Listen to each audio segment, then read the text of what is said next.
ADR, this is King Black. Welcome to Gangster Finance Part 1, where I'm going to talk to y'all about diversifying where you keep your money. You know what I'm saying? I'm not a big fan of how you see in these drill videos everybody showing around stacks of cash, right? That just makes you a big target.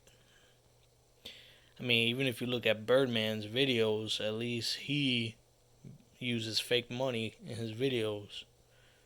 And if y'all didn't know that by now, you might as well go and rewatch some of Birdman's music videos and pause it when it shows some money, and you know that it's fake. He ain't putting real millions up on that table. Why? Because he knows it's going to make him a target more so than what he already is, right? Because anybody rich and famous to a certain extent is already a target, especially with him claiming bloods, right? But unless you got the kind of money like Mayweather or even 6ix9ine, which I don't even know how he can still afford to have them bodyguards, but apparently a lot of people still buying his stuff. So hey, I can't hate on it. If it makes money, I guess it works for him. But unless you got money like them to have 24-hour security, armed security, and I'm not talking about just what you carry, because you know what I'm saying, you only got one pair of eyes. You got a field of vision. You know what I'm saying? You're not John Wick. So unless you got money like them, you shouldn't be carrying around like, you know, $2,000 in your pocket. All you're doing is advertising, yo, come get me, you know what I'm saying? So, for the most part, you want to keep this in the bank, you know what I'm saying? Now, what I want to touch on is you want to diversify your money. So this is the part of gangster finance, right?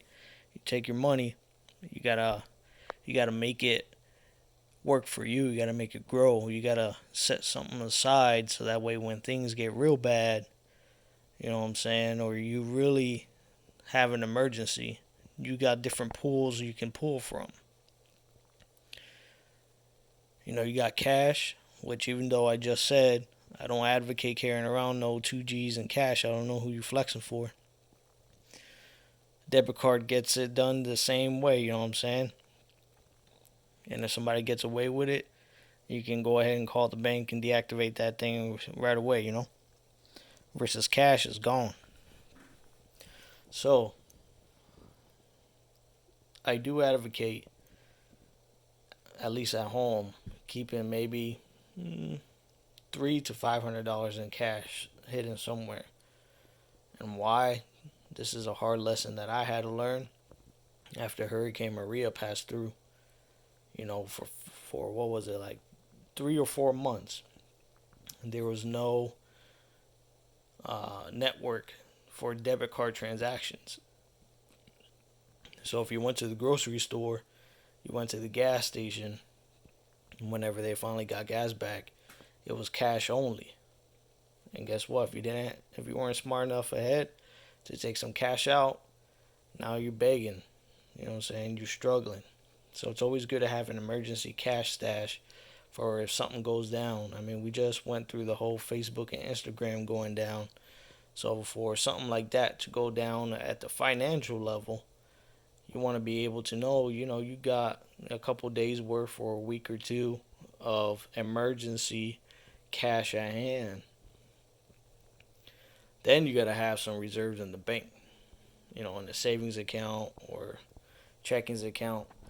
But the reason why I don't advocate keeping too much in there is it starts to play with your mind. You start seeing that balance grow month to month. Then you're like, maybe I can afford to go ahead and, you know, buy a new pair of J's or buy this brand new iPhone 13 Pro. You know what I'm saying? And all you're going to do is set yourself back financially. You got to think smart. Doesn't matter your age, you got to think about the future, man. The money that's coming in today ain't promised tomorrow. So I'm not saying you're going to live out there like a monk. But at the same time, you got to be smart. You can't be spending every dollar or overspending, living beyond your means. You know. So there's a couple ways to do that. You keep some money aside in a savings account that you don't ever check. You just deposit, $100 a month. Don't even look at the balance. Just have it set that $100 goes there. And then if you got anything extra after that, diversify. Invest in a couple of stocks. Just leave it alone. Don't look at it.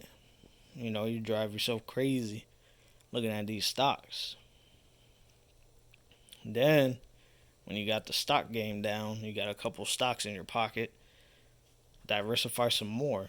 Get some precious metals, silver, gold, platinum. Remember, if you don't hold it, you don't own it.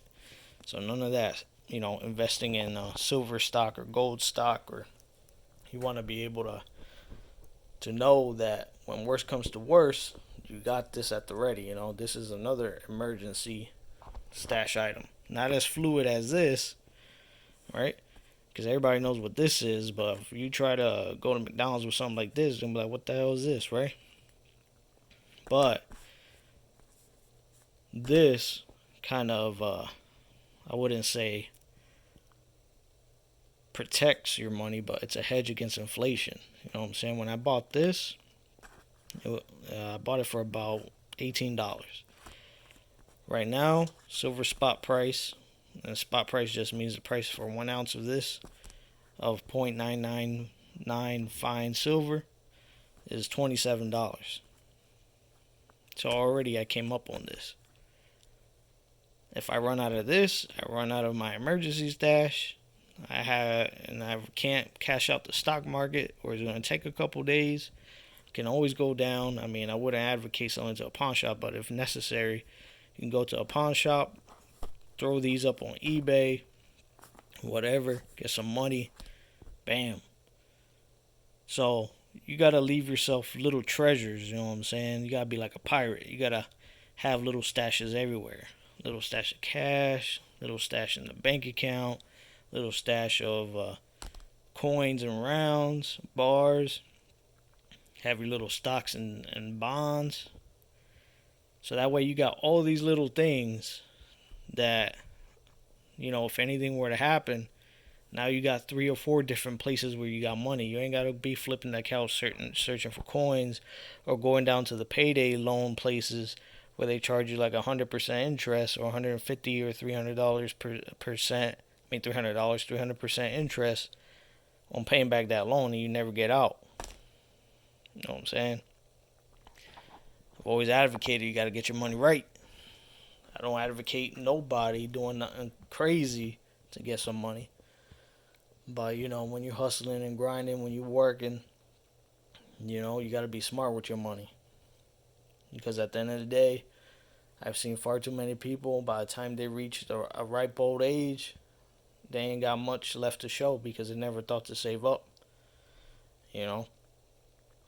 Nothing's given to you, man. Not from the government. At the end of the day, not from your friends. Sometimes not even your own family, man. Everybody's got their own problems and worries. And if it really comes down to it, everybody's looking out for themselves. So it doesn't matter if you are in trouble. If your family's also in trouble, they're not going to give you their last dollar because they need that, right? As much as they say they love you. So at the same time, you got to think smart for yourself. You got to get financially educated.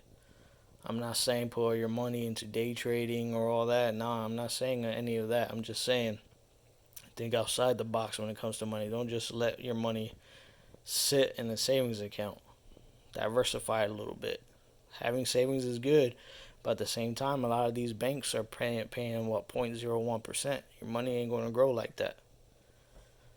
So just put it into some stocks and leave it alone. Don't even stare at it. Money that you ain't going to necessarily miss. $15 a month, $20 a month. A lot of y'all out there spend more than that on Starbucks every 3 days. So it ain't nothing to just set something aside.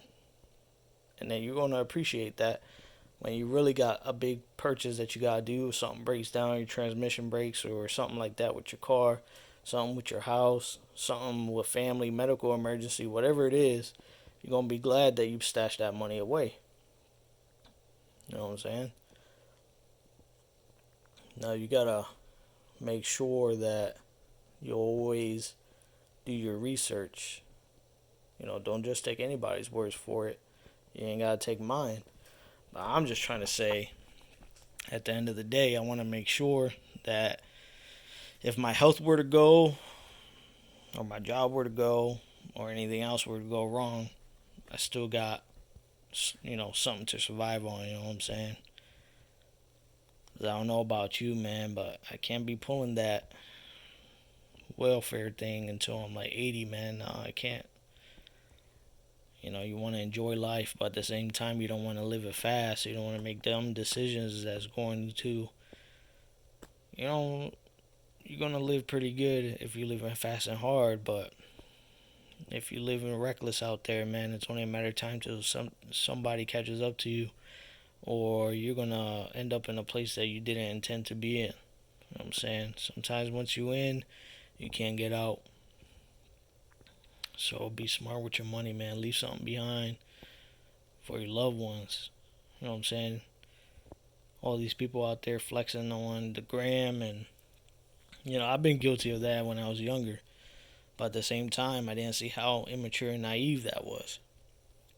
All that does is make me kind of like XXX Tentacion, just come and get me, you know what I'm saying? And make it easy, because somebody sees you flashing, 10 G's on Insta Live, you know what I'm saying? When they see you in the street, what they're going to think? 50-50 chance. He got it on him. And whether or not you carry, they don't care, man. They already know what you look like. They already know who you are. So, I mean, all they got to do is wait for you to turn your back, you know what I'm saying? Because you ain't going to be 360-degree paranoid all the time with your head on a swivel. You know what I'm saying? A lot of times people bury their head in their phones and aren't paying attention to what's going on around them. So don't be keeping all that cash in your pocket, man. Put that thing to work. Put it into some hard assets. Put it into savings. You know what I'm saying? Put it into something smart. Set yourself up for success. Anyways, that's the end of part one. Gangsta finance. You know what I'm saying? Not a financial advisor nor professional. So, once again, disclaimer. Invest at your own risk. I'm just saying, historically speaking, especially over the past year, people making money, man. But the trick is not to be staring at it every day. Just put a little bit, you know what I'm saying? Just let it ride. Alright, ADR, King Black.